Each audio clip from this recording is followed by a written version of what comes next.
want to thank everybody for being back for another episode of Warrior Talk. Get inspired and be empowered. That's our logo. There you and go. We're glad you're here. So we really got a lot of things to cover. And I say that every week because we do. And sometimes we wonder, are we going to get all this in? Yeah, but last week, we discussed having a support system, which everybody needs that. And we covered that topic, and we also looked at Malachi 4. Listen, guys, things are terrible right now. Stuff is going on. We're still blessed. We're still living in a free country. We've got lots of people to pray for. But, in the end, God's got this. And in the end, he is going to see that justice prevails. That's right. And, and we're still praying for Israel. Israel is, things are really, I don't know what the word would be, bubbling up over there. And, I was watching Brant, one of the shows that you had. I would like for you, if you don't mind, because it's so closely intermingled with what's going on in Israel right now. Would you just kind of touch on the relationship that you have with Avi? What's his name? Avi Lipkin? Avi Lipkin. And yeah, Avi is a dear brother, dear friend. Met Avi, back in 2009. And he got his start on GLC, one of the networks that you can experience what we're doing. Avi started the Bible Block Party, and the Bible Block Party was the first political party of its kind that included Christians and Jews and Messianics as well. But he started that many years ago. He's a best way to describe it, a Sovietologist. He's an expert in Sovietology, what they do, what they've been doing, what they're doing here in regards to communism, socialism, their strategies. Of course, he also was in the IDF. His wife was in Israeli intelligence. Avi is loved by so many churches. Boy, someone's really lighted me up.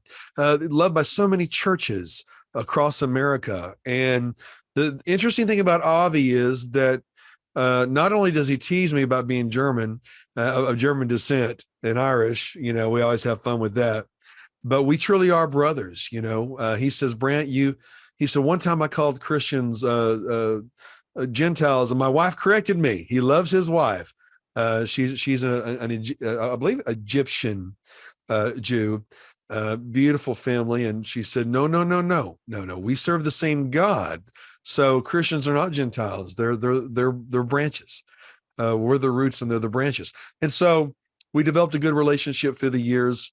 We do a weekly update called As Goes Israel. I named it that because as goes Israel, folks, so goes the world. We've been taught that Israel doesn't matter. Well, that's a lie. The eyes of the world is always focused on Israel, and what happens in Israel affects everything. If there's war with Israel, it trickles down to what you're paying for groceries and oil, folks. So we do a weekly update of what's happening, boots on the ground in Israel. And also we've talked about what's happened recently in Israel as well. Yeah, he just seems like a really neat guy. I'd like to meet him sometime. And he seems like he has a wealth of knowledge. And I thought, well, since there's so much going on in Israel right now, I just kind of wanted to know a little bit more about him. And I'm sure that our viewers can find. Do you do a show with him on a regular basis? Yes, we usually go live every Monday morning at 10 a.m. And he's right there in Israel. He's right there, in the desert. And depending on what we talk about, we may get interruptions in service because speech is very closely monitored there as well. They also have socialists and communists in leadership as well. And so, it's common in every country to a degree. So, but we're able to talk what's happening, boots on the ground, and every Monday, 10 a.m. Central. Every Monday, 10 a.m. Well, Brant, I know that we talked about one thing that we wanted to refresh today, and that was the Knight's Creed. I love that. I think it's something that everybody can apply to their life, and it gives them an idea of what it entails to walk the walk and talk the talk, and to be a warrior for Christ. Let's recap that. I know you've got 4 statements for the creed. Right. Well, it's live pure, speak truth, right, wrong, and follow the king. Live pure. My favorite part. Speak truth, right, wrong, follow the king. It's hard to do the others if you don't have the right king, folks, but live pure. Do your best to put only, the Bible tells us, whatever is pure, whatever is noble, right? Think on these things, right? Whatever you put into your mind matters. Whatever you put into your heart, whatever you put into your body matters. Someone once said that we're all buckets, and what we're full of splashes out when we get hit. Well, when you go through a crisis, you always revert to your level of training, right?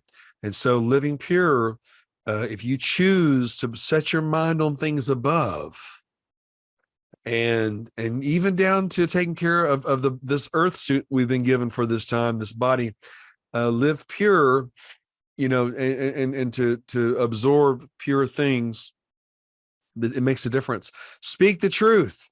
I tell you what, I don't have to remember anything if I just speak the truth. I say what I mean, and I mean what I say. And in a country where roles are confused, especially masculinity, you know what? Be a man that says what you mean and mean what you say. The cowboy churches, they don't have a problem with that. They don't have a problem with masculinity. They say what they mean, and by God, they mean what they say. And so that goes a long way when you speak the truth. Speak it in love, but you speak the truth. If Heather, if you're on a highway and a semi's coming, I'm going to run and get you out of the way. I don't want to offend. I don't want to offend her. Well, that means I don't love you. No, I do love you. I'm going to run and get you out of the way. I may even take a hit. I may even get hit in the process. It's because I'm speaking the truth, right? And I'm caring and I'm speaking in love. That's what love is. And then right, wrong. Forgive everybody today, folks. I forgive everybody. And forgive yourself. If you're on a plane that's going down, what are you doing? You're forgiving everybody. And you're forgiving yourself, right? You want to have a clean heart. And then finally, follow the king.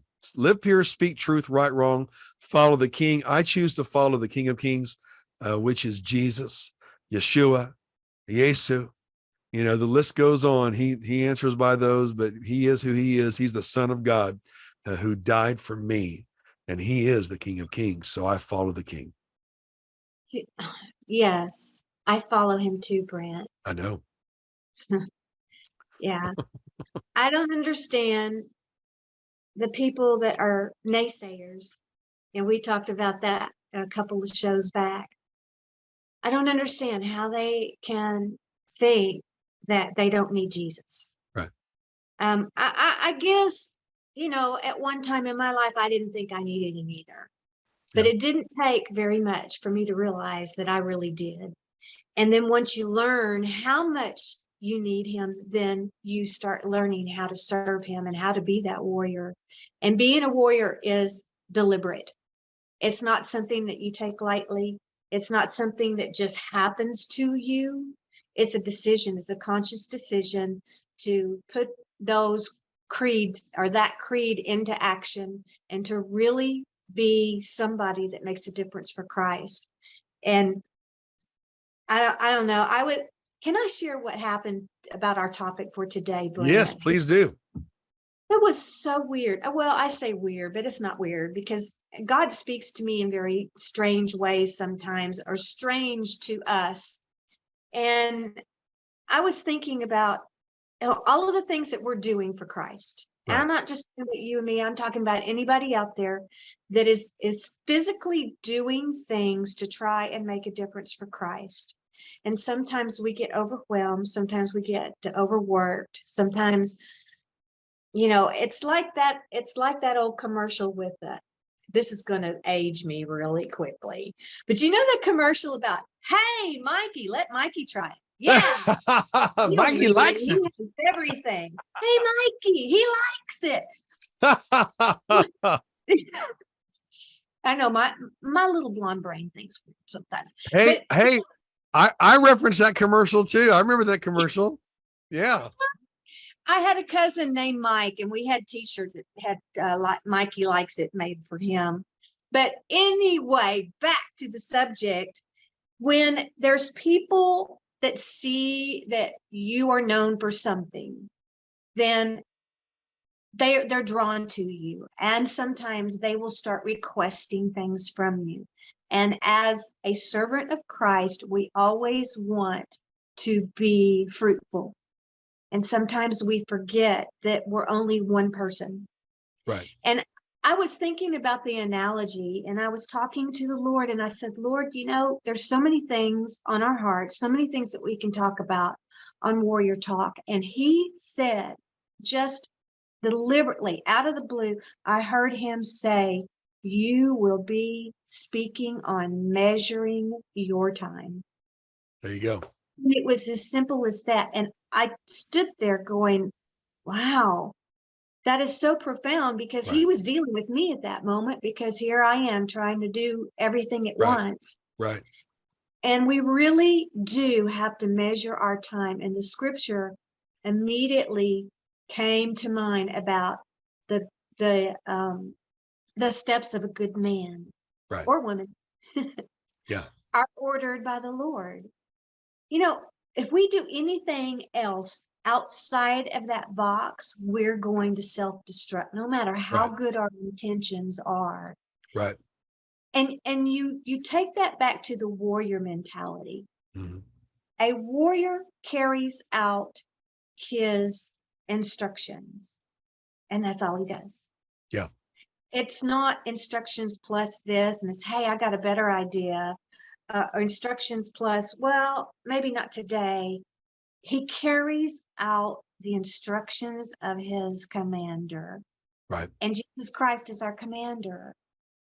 What do you have to say about that, Brant? I'd be interested to hear your take on that. Well, Heather, you know, I prayed a very dangerous prayer years ago. And because of the different things I'm involved with, you see a lot of darkness, you know, when you're addressing child sex trafficking, when you're addressing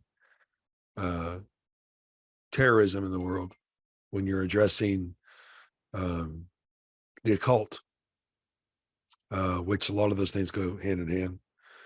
You know, you see a lot of darkness, and it dawned on me that my enemies pray for Lucifer to possess them. And I was traveling with Christy, my wife, and she was reading out of Gideon. And there was a point in the story of Gideon where, after God had purposely depleted Gideon's men by having him select and remove, it said, and the Lord took possession of Gideon. And I thought, wow, the Lord took possession of Gideon. When's the last time I prayed for Jesus to take possession of me? And I prayed that prayer, and it rocked my world. Jesus, take possession of me. Well, what I have to say about it is this, that when you pray for God to take your life over, doesn't mean he'll send you to Africa, but it does mean that you're, it's almost like, God, take possession of me, and he gives you a set of glasses and you see things through the kingdom perspective, where when you awake in the morning, it's no longer, well, what am I going to do today? Or what have I got to do today? But you're asking the Lord, what do you want to see on the earth today? Yeah. And, you know, Heather, I could do a better job of measuring my time.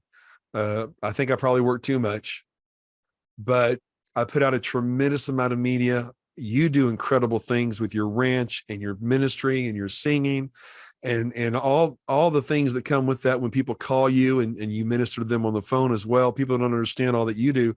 But measuring your time is a little easier when you begin with the kingdom perspective that we're in a battle, between good and evil.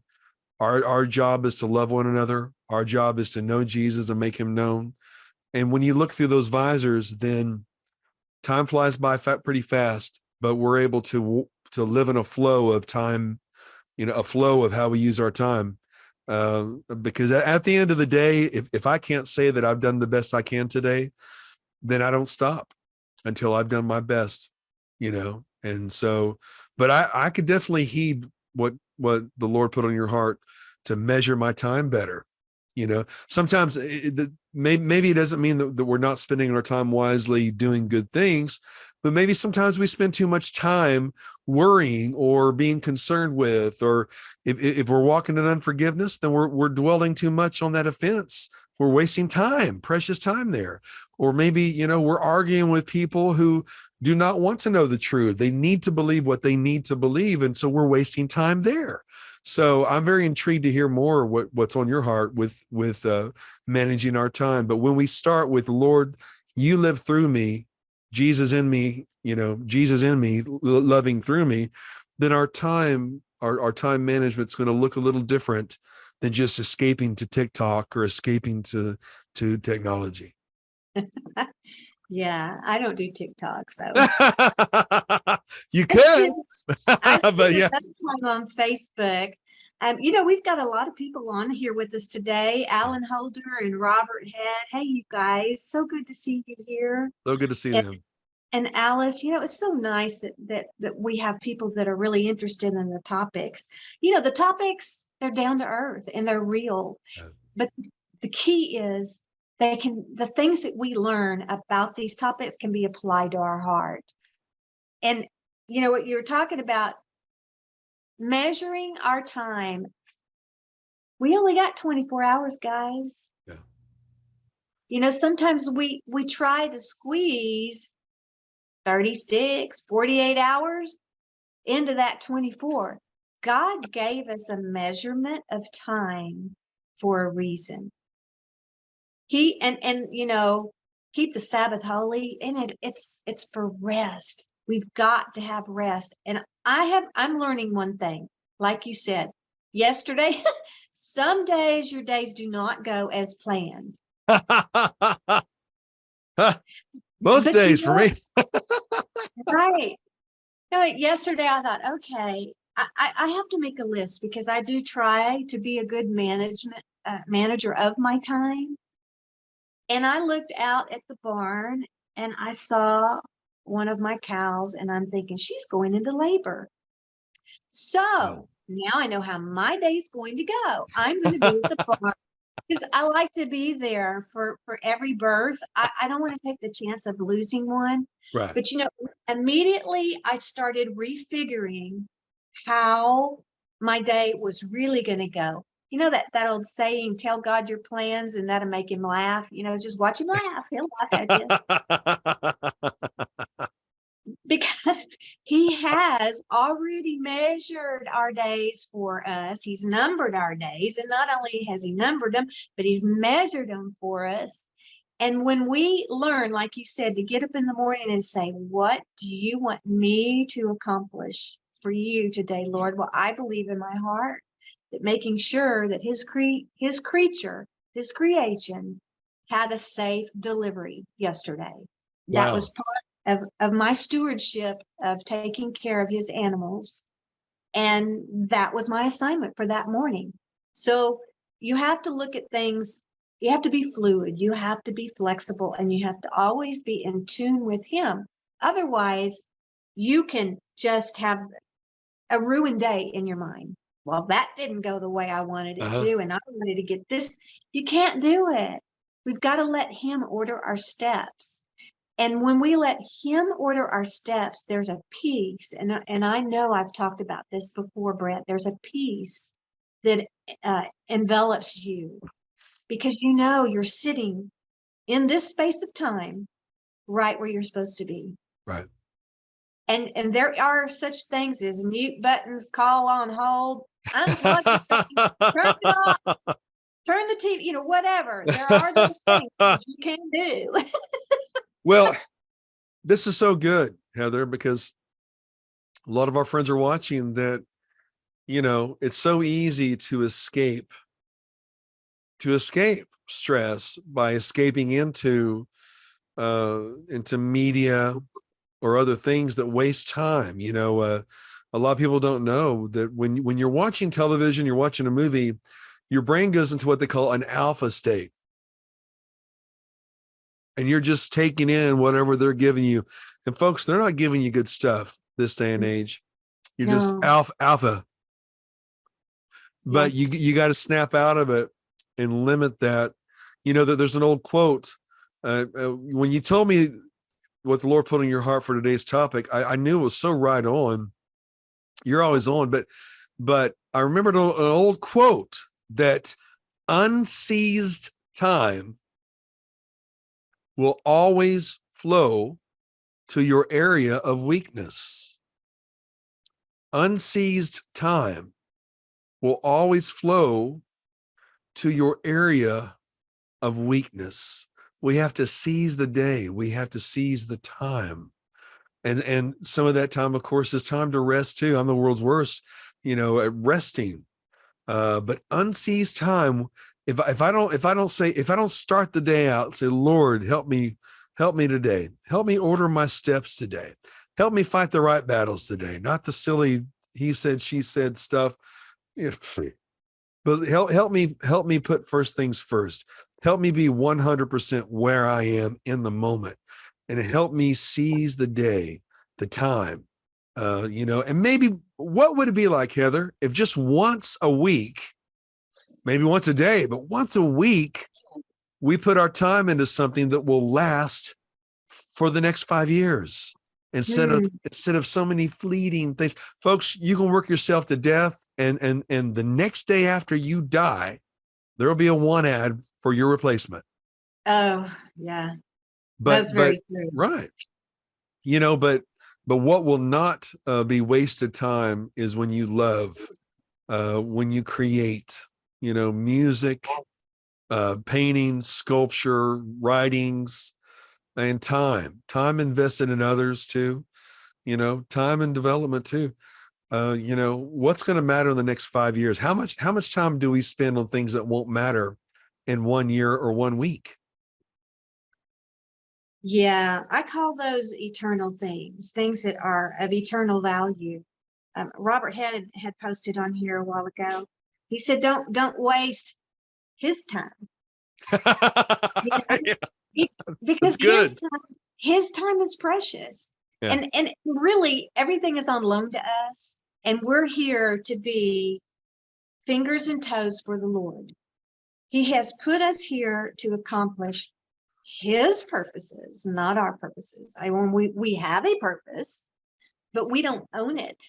It's given to us as a gift. And so when we look at it that way and we realize that it's not really all about us, it's about serving him and what can we do for him today, it makes it a lot easier, because when we're doing it for him, that it is of an eternal value. Don't sweat the small stuff, guys. It's not worth it. There are so many things that come into our lives.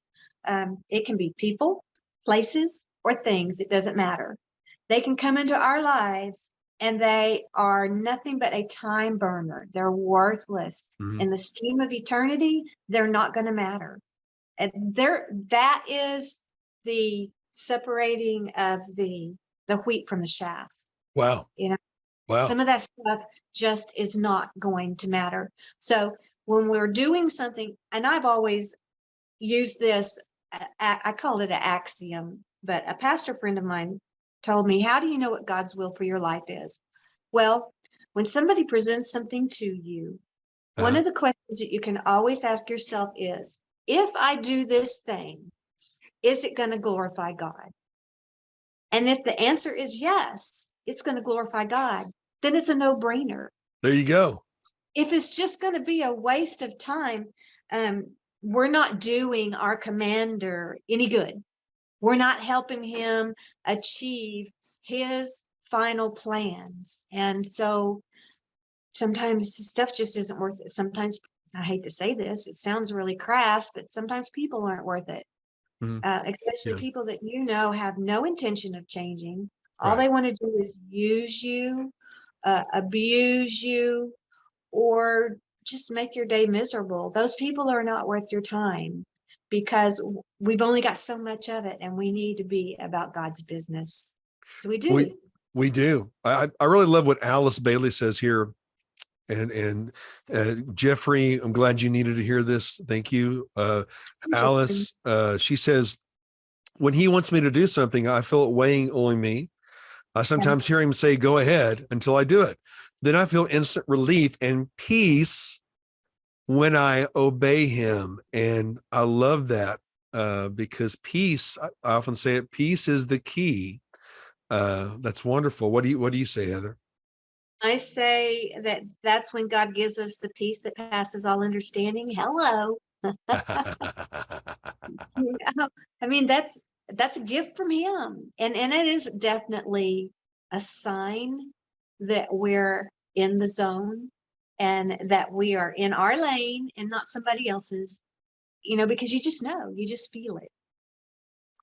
Peace is the key. Talking people, I've seen I started doing ministry in 83, and I've seen a lot of things happen with churches and ministries and the country and such, and as have you. And I remember in the 80s, it seemed like in the 80s was the height of what's God's will for my life? What's his complete will? What's his perfect will? What's his, permissible will? And I just had a word in my heart was, well, what does the Bible say? The Bible says that God's will is for no man to perish, but for every man to come to the knowledge of the truth. So what does he put in your hands to help him accomplish his will? And that's his will for your life. Some of you it's teaching, some of you it's singing, some of you it's writing, some of you it's making money to fund missions or to fund kingdom things. Some of you it's preaching, right? Whatever he's put into your hands to help him accomplish his will, for no man to perish or for no man to cut, for all men to come to the knowledge of the truth. That's his will for your life. It's really that simple. And you can use your time using those gifts to help him accomplish his will. And you know what? Our logo is get inspired, be empowered. Yeah. We can't be empowered on our own. Right.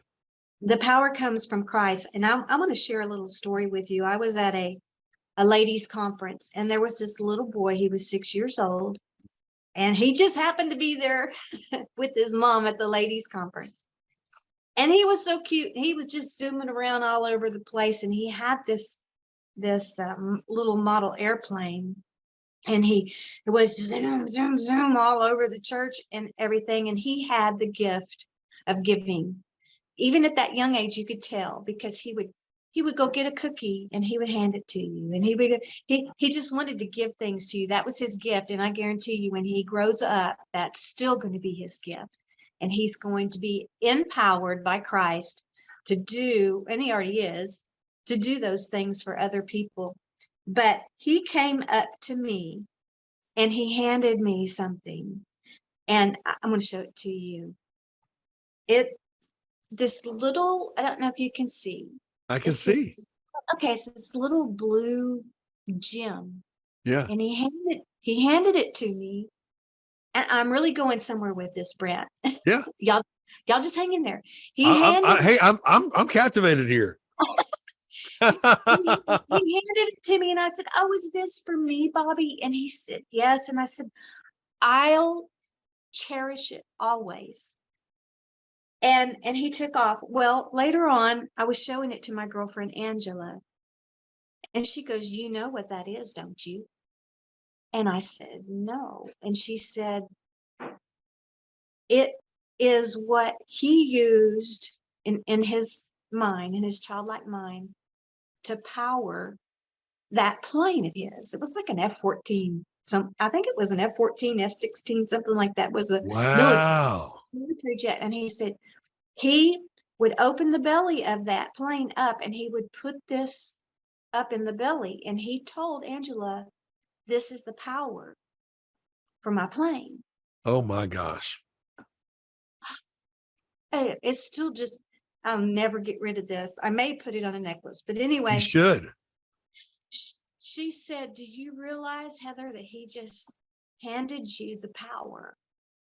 She said, you've got the power. And I just cried. This doesn't do anything, guys. It does nothing. But it just made me realize that I was handed the power by a little boy named Bobby. But more than that, I was handed the power by God himself. Wow. And, we can't do anything apart from him. Nothing. We are useless apart from him. And we were talking about going in the hedges and the highways and making others know about Christ. And that's our call on this show as well. If you don't know him, you can contact Brant or me anytime. It doesn't matter. And we will pray with you, because if you don't know him as your Savior and you're thinking, I want what they want, it's really simple. He's there waiting for you just to reach out to him and say, I want you to be my Lord. That's it. And he will be. And he'll give you the power. He'll give you the power. That's a big deal. Okay. That's a big deal. And for a little boy to give you the power to his plane, that's a huge, hey guys, you know what I'm talking about. That's a crown jewel there. And he wanted to give you power. He obviously saw in you and in your ministry something worthy of that. And so that's just very powerful. I would put that on a necklace, and that's a precious thing. That's a precious thing, It is. So guys, really measure your time wisely. Yeah. Let God order your steps and look to him for your power. I think that just wraps up everything in today's show. Don't you think, Brant? It does. It does. Time is precious. So use it wisely. And that's powerful. That's powerful. Can't wait for the next one, Heather. I'm ready when you are. All right. Well, thank you folks for your feedback and your prayers. We'll see you next week for Warrior Talk. We love you.